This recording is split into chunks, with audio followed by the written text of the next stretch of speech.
ان شاء الله يا اخوان هنعرف مشكلة عدم تحريك عصاية الجير او الفتيس في السيارة الاوتوماتيك، عدم تحريكها او ساعات تشتغل وساعات ما تشتغلش.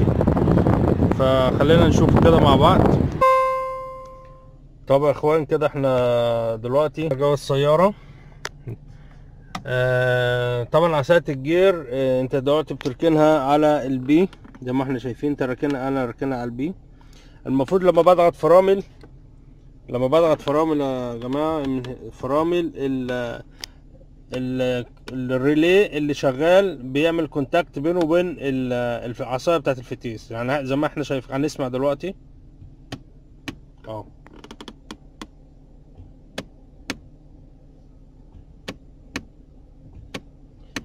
دوت يا جماعة ريلي بيوصل الكهرباء للفتيس عشان يتحرك كويس. لو الريلي ده خربان يا جماعة، الكهرباء مش هتوصل الفتيس، مش هيتحرك معاك، ما هيتحرك معاك.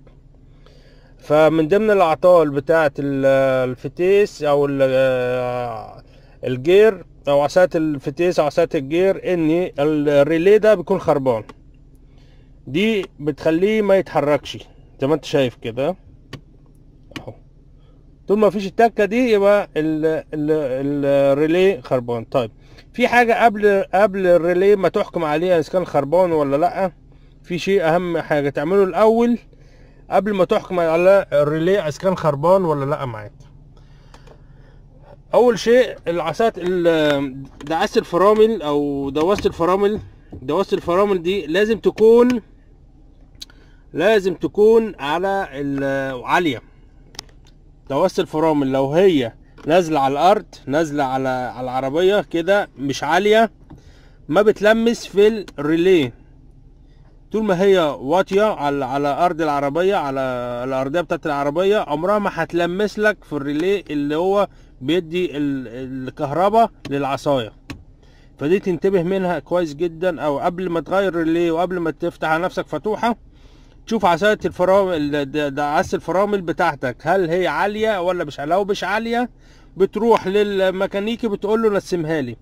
بيبقى عندك مشكلة في الهواء، لان دايرة الفرامل اصلا المفروض ما بقاش فيها هواء، ما يخش لهاش هواء.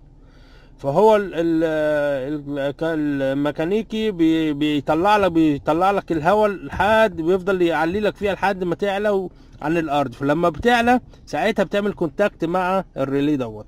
طبعا الميكانيكي بينسم لك خلينا نشوف كده. طبعا يا اخوان نشرح حته التنسيم.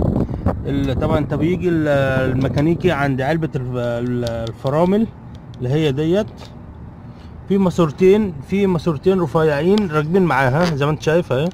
الماسوره دي وفي ماسوره تانية.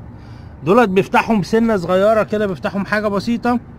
بيفتح الماسورتين دول حاجه بسيطه. بتبتدي انت من جوه السياره، يبقى هو واقف هنا وانت من جوه كده. انت بقى من جوه السياره تبتدي تكارك، يعني تقعد تكارك كده زي ما انا بعمل. تفضل تعمل كده اهوت لحد